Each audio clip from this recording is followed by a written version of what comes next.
mengawal calon jamaah kita yang sedang melaksanakan foto paspor.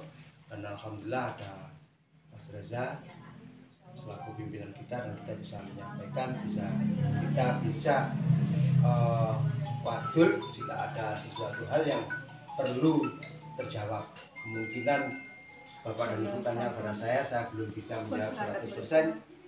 Sekarang Bapak dan Ibu bisa menanyakan secara langsung pada Mas Reza, dan saya sangat berharap Mas Reza hari ini menyampaikan pada tim kami untuk mensupport biar ya sesuai dengan target rencana yang kita rencanakan. 2 kali berarti. Mungkin gitu Mas Reza, monggo Mas Reza.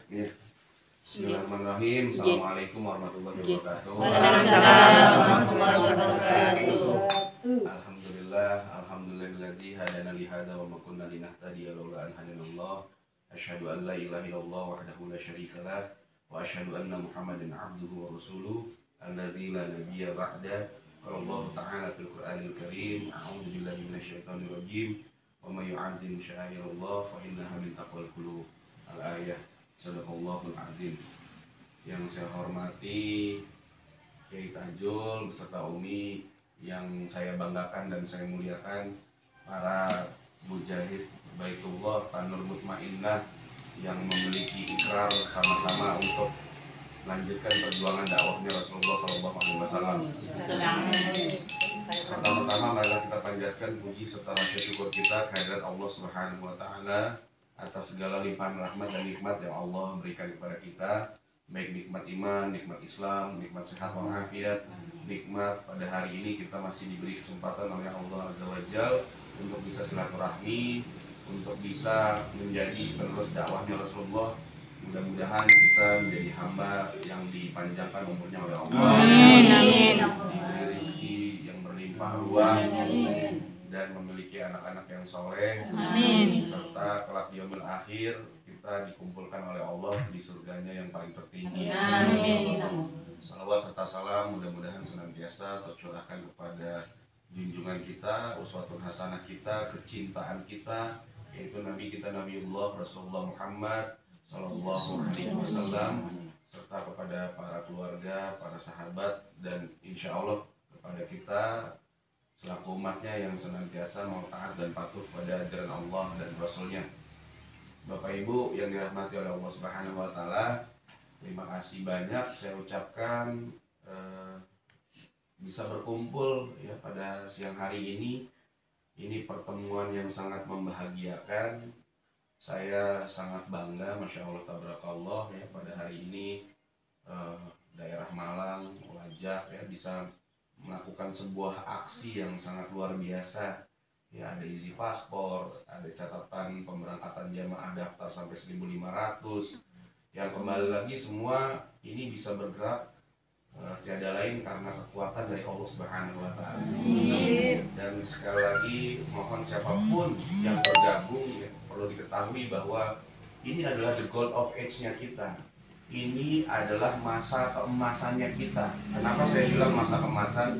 Karena pekerjaan yang sedang kita lakukan ini insya Allah bukan hanya akan membuahkan berkah dunia, tapi akan menghasilkan sebuah mata air amal jariyah. Dan mudah-mudahan siapapun yang berkiprah di Tanur Mutmainnah ya untuk menjadi mujahid Baitullah, orang-orang yang berdasarkan ketakwaan senantiasa mengingatkan untuk ingat Baitullah, cinta kepada Baitullah ya, di Masjidil Haram, senantiasa untuk mau umroh, mau haji ya. Ini mudah-mudahan kita mendapatkan sesuatu yang berkahnya bukan hanya berhenti di kita, tapi berkahnya seperti yang diberikan oleh Allah Subhanahu wa taala kepada Sayyidah Hajar, di mana keberkahan rizki itu terus mengalir, bukan hanya cukup untuk Sayyidah Ismail ya, seluruh orang yang datang ke tempatnya, tapi sampai detik ini nggak pernah habis.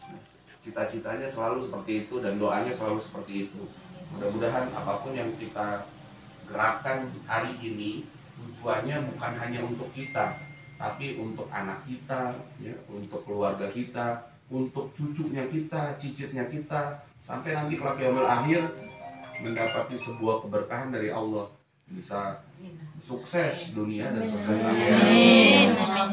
Syiar itu tidak mudah ya. Rasulullah Shallallahu Alaihi Wasallam pada saat bersiar itu juga menghadapi sebuah tantangan. Seorang yang paling mulia, yang paling bagus akhlaknya, yang paling dicintai sama Allah pun dapat ujian, gitu kan? Kita pun nanti akan dapat ujian, dan sukses itu dimulai dari anak tangga pertama.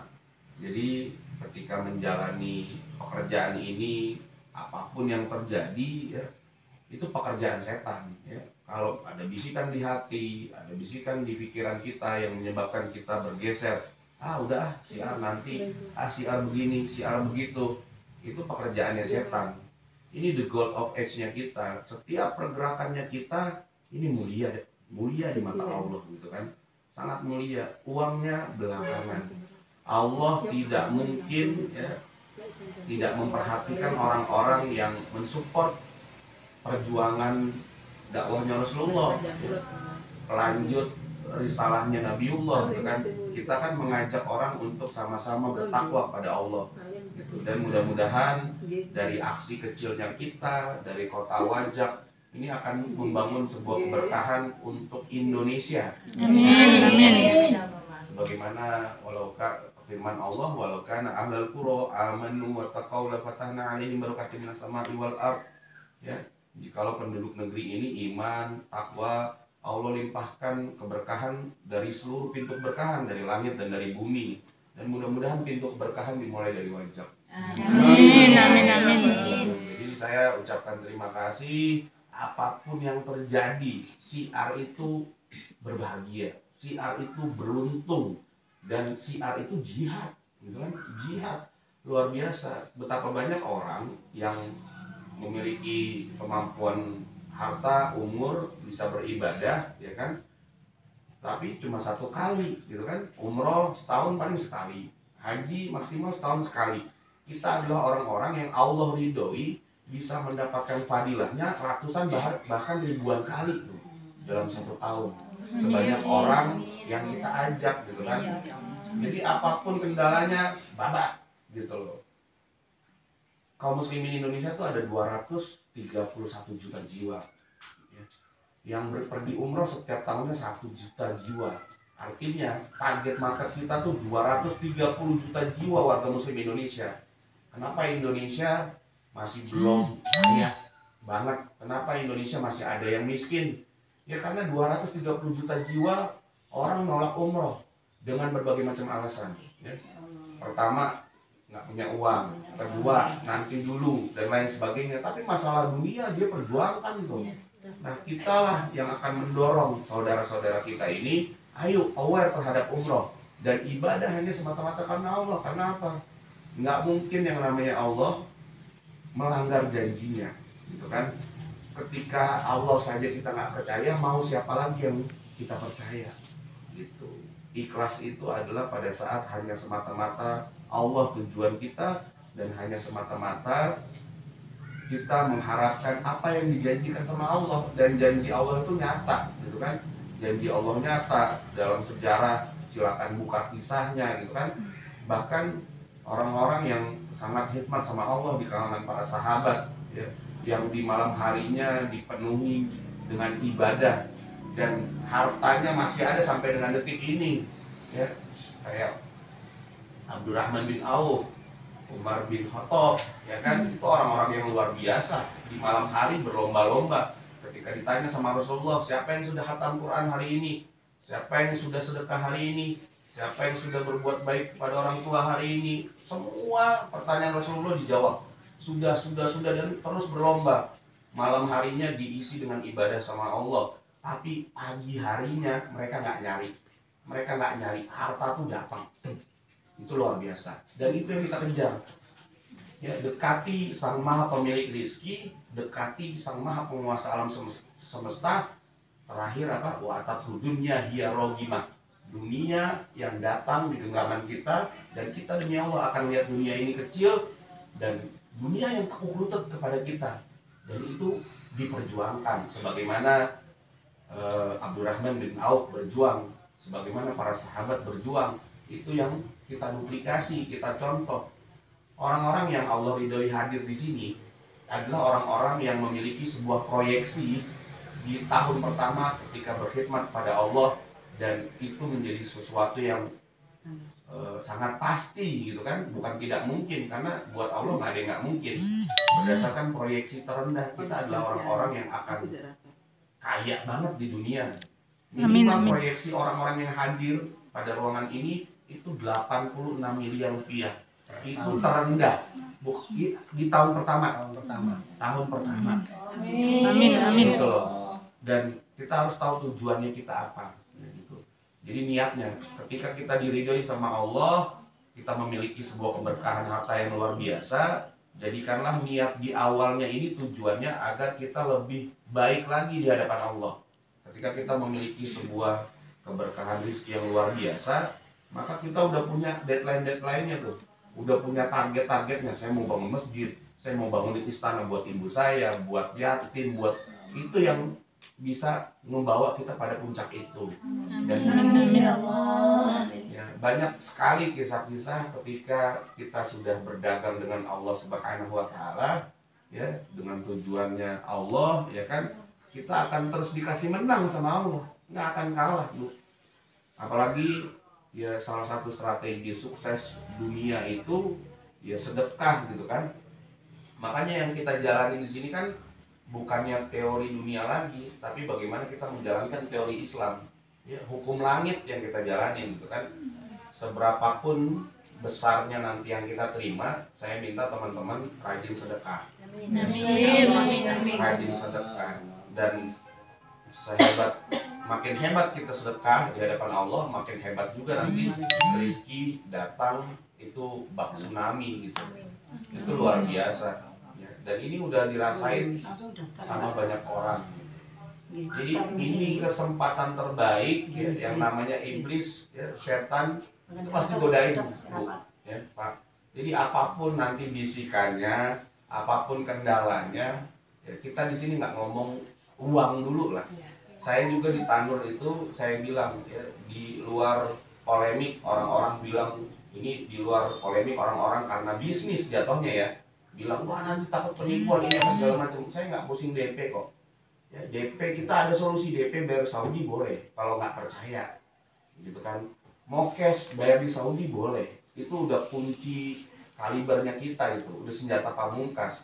Ketika kita kasih kemudahan kepada muslimin, apalagi jawabannya, apalagi tolakannya, ya kan. Cicil bisa jadi gratis, bisa jadi mata air amal jariah, ya kan. Bisa jadi peluang usaha, bisa jadi amal jariah pembangunan masjid, karena di situ ada sebuah keuntungan yang disisihkan untuk itu kan gitu. Apalagi ini kesempatan baik gitu. Dan insya Allah kembali lagi kebaikannya bukan hanya berhenti sama kita, anak tuh, tapi sampai ke anak cucu kita sampai yaumil akhir. Kalau minta sama Allah itu jangan tanggung-tanggung, karena Allah itu yang maha segalanya. Kalau minta sama saya ya nggak bisa banyak, karena saya berbatas, saya makhluk Allah. Tapi minta sama Allah itu harus di luar batas gitu. Jadi kita hanya dulu yakin. Kalau yakin Pak ini koi uji budak watada dadaan. Kalau yakin nggak ada yang nggak mungkin buat Allah. Dan kalau untuk kisah sukses orang takwa jadi kaya, orang takwa jadi muda, itu banyak gitu, nggak perlu kita ulang-ulang lagi. Silakan buka catatan sejarah mereka yang dekat sama Allah, pasti hidupnya enak gitu. Dan bukan hidupnya dia aja yang enak, pasti anaknya soleh, jadi kiai gitu kan, jadi keturunannya terus jadi orang soleh. Insya Allah itu juga kan warisan, anak tuh warisan yang bisa melahirkan amal jariah ya. Ketika nanti kelak dikubur ya kan, kita disiksa, yang cuma bisa ngeberhentiin salah satunya itu ya doa anak kita. Ya Allah ampun. Dan itu yang sedang kita kejar sekarang tuh yang kayak gitu. Dan kita bukan hanya ngejar untuk diri kita ya, kita ngejar untuk kaum muslimin yang punya pencarian gak halal, yuk pindah. Kaum muslimin yang belum aware sama umroh, yuk di sini ada keberkahan fadilah Allah. Kaum muslimin yang belum mikirin jariah, gitu kan, boro-boro mikirin jariah kan. Orang-orang ada nggak sudah cita-cita mau bangun masjid, nah, gitu kan, dengan hal-hal yang kecil, cita-cita bangun rumah yatim. Ini kita ngajakin mereka semua. Bayangin gedenya pahala kita tuh luar biasa. Makanya jangan dikotorin sama niat selain Allah. Itu aja. Nah, paling itu kalau masalah konsep-konsep marketing plan buat saya nothing lah ya. Ketika gimana sih caranya dapat rezeki yang besar, itu nanti Allah ngarahin sendiri kok teman-teman ya. Allah akan mengarahkan dan jangan pernah ragukan Allah bagaimana caranya Allah memberi rezeki pada hambanya. Min goirileh tasibu rezeki itu gitu. Nanti ketika Allah mau angkat derajat kita, angkat keberkahan kita, itu luar biasa. Saya sedikit cerita, bukan saya mau berbangga diri gitu kan. Enggak, cuman di sini insya Allah akan menjadi sebuah hikmah. Saya ini orang biasa-biasa ya, saya orang biasa-biasa, bukan lulusan Saudi, tidak terlalu lancar berbahasa Arab, dan tidak fasih berbahasa Inggris. Tapi pada saat saya buka umroh di awal, saya itu non-profit, saya nggak mikirin untung. Karena apa? Saya mau membahagiakan orang tua saya, almarhum Allah yarham, pergi umroh 27 juta, hotelnya jauh ya, udah tua ibu saya, sepuh ya kan, hotelnya jauh, kesian gitu kan. Ya udah Mah Reza belajar bikin umroh. Alhamdulillah saya bisa berangkatin dengan harga yang sama, saya kasih kamar presiden suite. Ada teman-temannya mau umroh berangkat, saya nggak pikir untung dulu tuh, nggak pikir untung dulu gitu. Alhamdulillah atas izin Allah Subhanahu Wa Taala, saya buka LA, landing arrangement. Landing arrangement itu artinya paket perjalanan umroh. Target market saya itu travel. Ya. Yang beli sama saya lulusan Saudi S3, pintar bahasa Arab, bahkan punya tanah di Saudi. Yang beli sama saya anak konsul kedutaan Saudi Arabia. Yang beli sama saya, jadi kan aneh gitu loh. Masuk di akal nggak sih? Aturan saya yang beli sama mereka. Nah ini saya mau kasih tahu, ya itulah, kita tuh nggak ada apa-apanya. Ketika kita muda ya Allah itu, Allah semua gitu. Jadi jangan pikir, kita nggak usah banyak mikir, banyak ibadah aja sudah.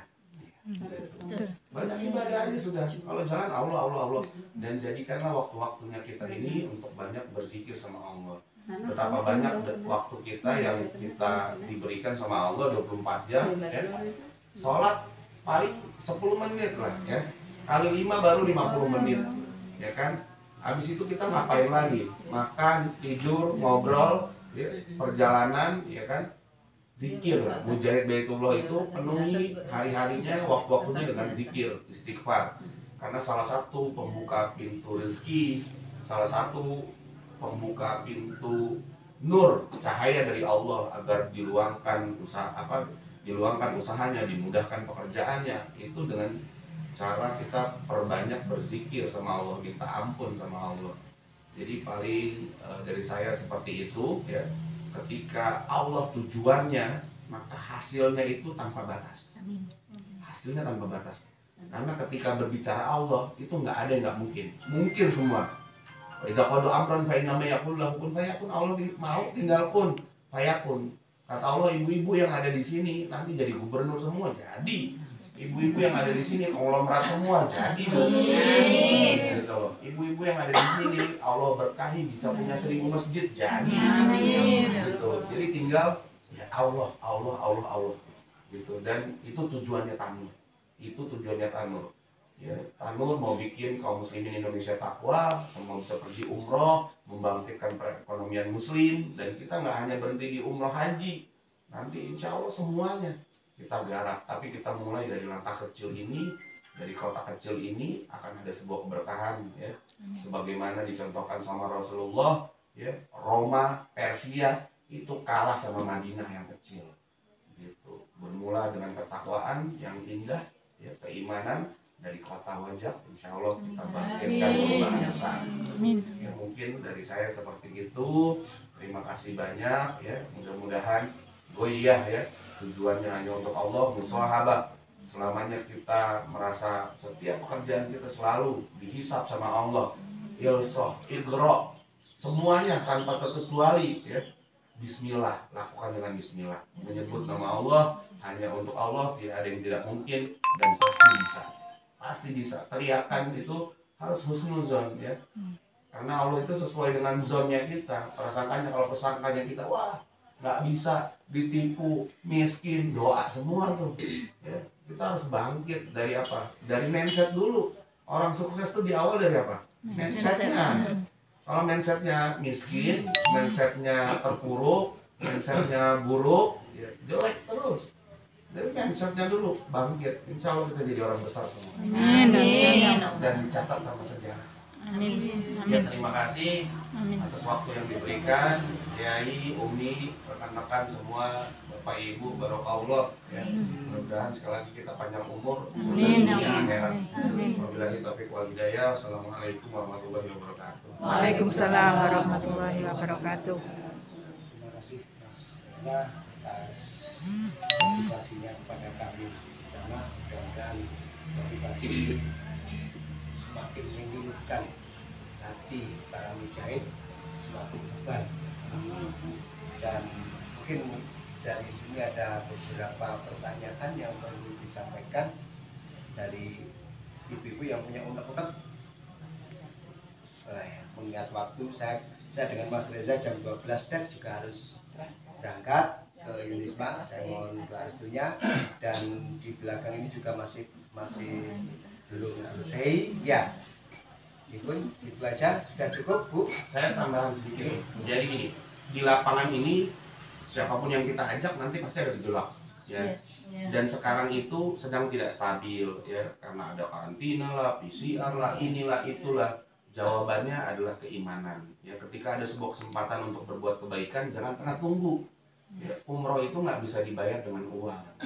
Ya, satu kali sholat kita dihadiahi sama Allah 7.373. Kita sudah membuat sebuah skenario pembiayaan yang murah, tapi ketika nanti ada perubahan, jangan kecewa, gitu kan? Jangan kecewa karena poin utamanya bukan kita nggak punya hotel, kita nggak punya pesawat, kita bukan pemerintah yang bisa ubah kebijakan. Intinya kita jangan diwarnai, kita yang mewarnai, gitu loh. Wah, saya nanti aja deh, tunggu, udah nggak ada karantina, tunggu, udah nggak ada PCR, tunggu, nanti nggak umroh, sampai kapan? Jadi selama hayat masih di kandung badan, ya umroh dari sekarang, gitu loh. Jangan tunggu ntar, dan demi Allah, nggak akan rugi kita. Allah janjinya ganti berapa? 700 kali lipat. Dan bahkan tak terhingga. Allah ganti dengan penghapusan seluruh dosa. Allah ganti dengan apa? Allah ganti dengan pengharaman kefakiran hidup, gitu kan. Jadi kitanya jangan diwarnai, kita yang mewarnai, kita yang nge-push jamaah. Ya, itu tugas kita, gitu. Apapun nanti kondisi di lapangan, mudah-mudahan tidak ada perubahan, gitu kan. Tapi ini kan kondisi lagi nggak stabil, Bu, gitu. Jadi kita yang mewarnai, kita yang motivasi. Mau kaya umroh, mau berkah umroh, mau dapat anak soleh umroh, mau dijabah semua doa umroh, mau dapat pahala jihad umroh, semua umroh, gitu. Semua kan fadilah itu, gitu. Jadi orang yang beriman keluar duit 1 miliar buat umroh tuh nggak ada masalah, karena yakin Allah pasti balas lebih, gitu kan. Tapi di kita kan nggak segitu. Nanti ketika ada perubahan pasti ada logika tentang perubahan, karena ada peraturan pemerintah kayak gitu, karantina, PCR dan lain sebagainya lah. Jadi intinya kita harus, tugas kita nge-push jamaah secepat mungkin untuk bisa umroh. Apapun kebijakannya nanti umroh, udah. Ya, jadi jangan wah nanti aja lah, jamaah saya mau kapan? Nanti nggak ada umur selesai. Nanti nggak mampu lagi. Dan mungkin itu. Makasih. Mas Reza, untuk tanya mewakili teman-teman ya. Pertama kita tanya kantor. Misalnya kalau kantornya apakah harus di kota atau di sini itu bisa? Itu yang pertanyaan kami sama kantor. Yang kedua mewakili teman-teman, kapan kita bisa beliau, Mas? Kalau kantor itu memang kita ada kebijakan dari pusat, harus pinggir jalan, harus di, ya pokoknya tempat strategis. Tapi untuk sekarang saya ngedorong dulu tim, misalkan Kiai mau buka kantor dulu, ya monggo sehemat mungkin dulu. Nanti ketika sudah berjalan, ada penghasilan, ya baru ikutin regulasinya, gitu. Jadi kita juga nggak mau ngeberatin tim. Ya yang penting jalan dulu, ada tempatnya, ada identitasnya, jamaah tahu base campnya di mana, Kemenak tahu, imigrasi tahu, kan gitu. Tapi nanti kalau udah masing-masing pegang hasil ujroh, ya ngikutin regulasi lah. Berarti Dan sementara di sini kan nggak apa-apa. nggak apa-apa. Kalau kata Kemenak nggak apa-apa gitu. Jadi kan tinggal Kiai kan juga orang Kemenak teman semua, ya kan, tinggal silakan aja koordinasi, yang penting izin operasionalnya kita punya dulu gitu kan. Nanti tinggal kalau masalah postur sambil jalan lah pelan-pelan. Nah masalah beliau tadi juga Kiai udah ngomong, ya insya Allah bisa. Nanti kita tinggal koordinasi dengan pihak leasing, dengan pihak showroom gitu kan. Cuman pesan saya kan banyak yang sebelumnya itu ambil dia konvensional. Maksud saya ini